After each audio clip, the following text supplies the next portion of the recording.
Yo, what's going on, y'all? It's Combo Breaker 99. I am back with another video. All right, y'all, back with my post-fight discussion video for Errol Spence Jr. versus Danny Garcia, the return of the truth against a former champion in DSG who is ready to reclaim gold and try and hand Errol his first loss. But Errol proved to Danny, the critics, and everyone else that after a near-death car experience, he didn't miss a beat. He could pick up right where he left off.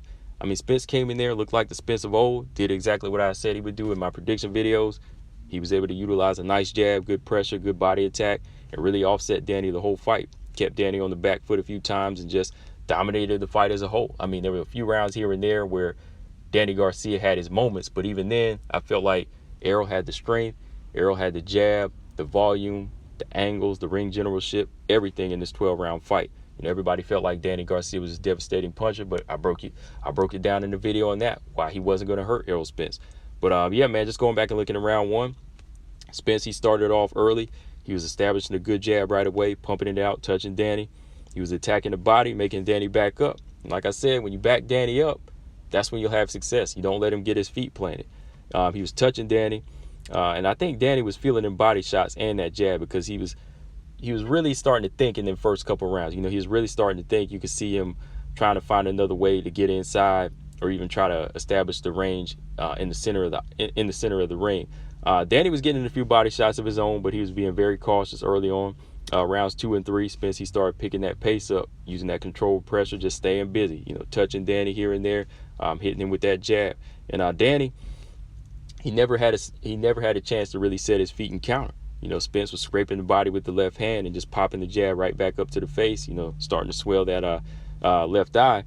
And in round 3, this was the first from Danny. You saw him kind of trip. I don't know if it was just a little trip over Errol Spence's feet, but I've never seen him off balance like this. I think that the angles that Errol Spence were using were really throwing him off at the same time, just trying to stay out of the way of that left hand of Errol Spence. 4 and 5, Spence was able to press Danny back with the straight left hand and just started putting that lump under Danny's eye, like I said, with the consistent jab. Danny was able to land some good solid right hands here and there, but they were just in singles.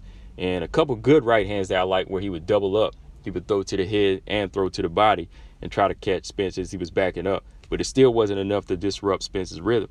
You know, Spence would just reset, move side to side, and just let loose. And in round 6, we got more pressure, walking Danny down.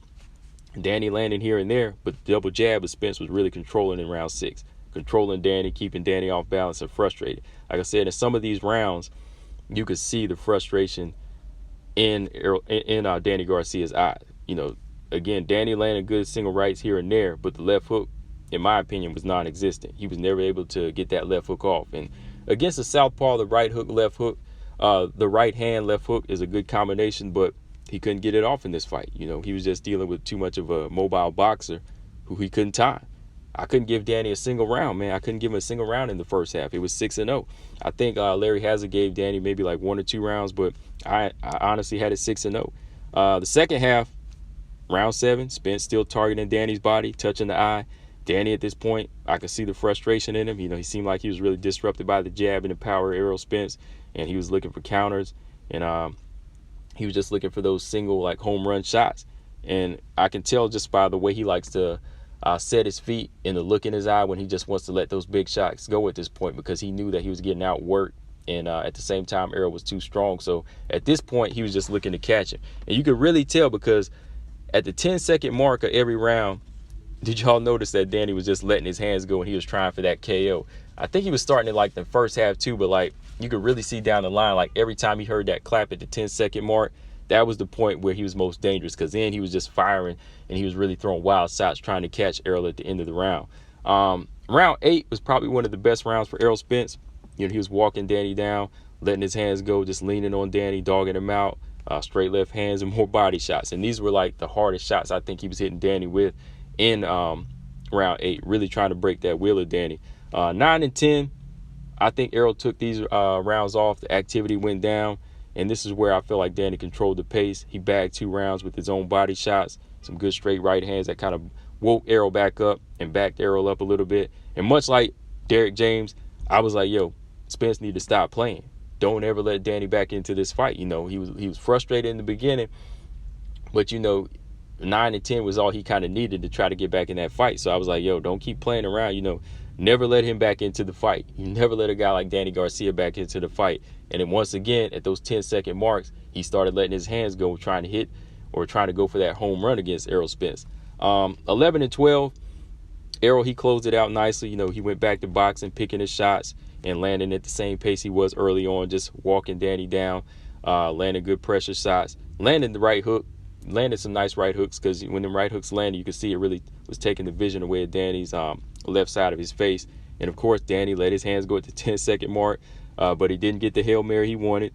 At the end of the fight, I had it 10-2 for Spence. I think Spence's activity and his jab was just too much early on. And in the second half, Danny only picked up 2 rounds whenever Errol took his foot off the gas. But overall, I think that Errol, he just pitched the shutout. I think other than that, he could have pitched the shutout. I think he could have pitched the shutout if he didn't take those 2 rounds off. I think he just kind of got a little overconfident and kind of wanted to take a break and put on a little show, but never do that against any fighter from here on. Yeah, man. I think Errol Spence did a great job.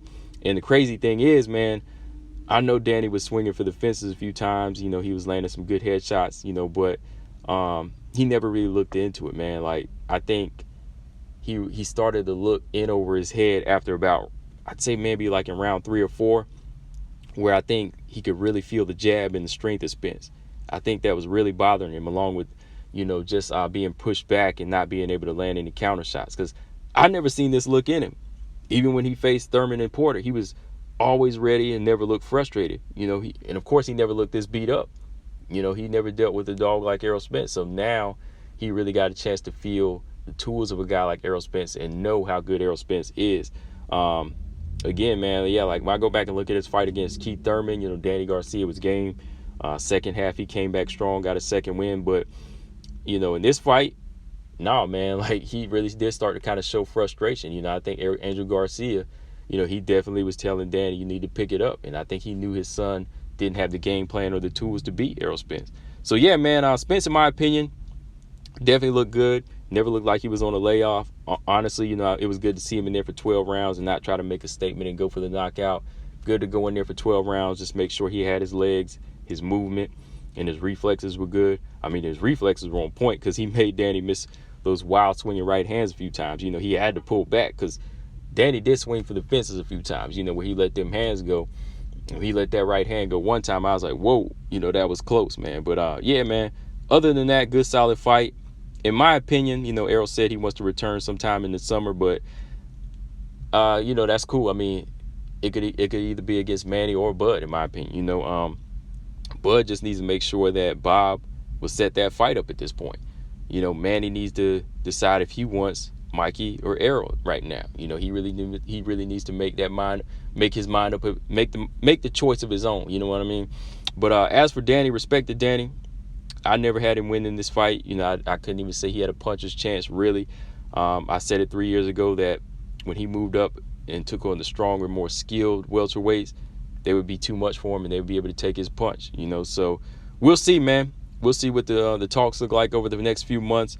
So I can't really say who's going to be matched up for Errol Spence, or if I want to see Danny, return at 147 against, any of these top guys, because after getting beat by Thurman, Porter, and Spence, it definitely shows you that, hey, I was right, man. I felt like Danny Garcia was more effective at 140, but he just never developed the tools and the mobility and the defense needed to beat some of these stronger welterweights. But yeah, man, that's all I got on this one, guys. Let me know in the comment section what y'all want. I know y'all want Spence Crawford, but hey, I can deal with any welterweight fight right now. I can see Spence taking on any comer and it being a good fight. He's kind of doing all the legwork, fighting all the better competition at 147 right now.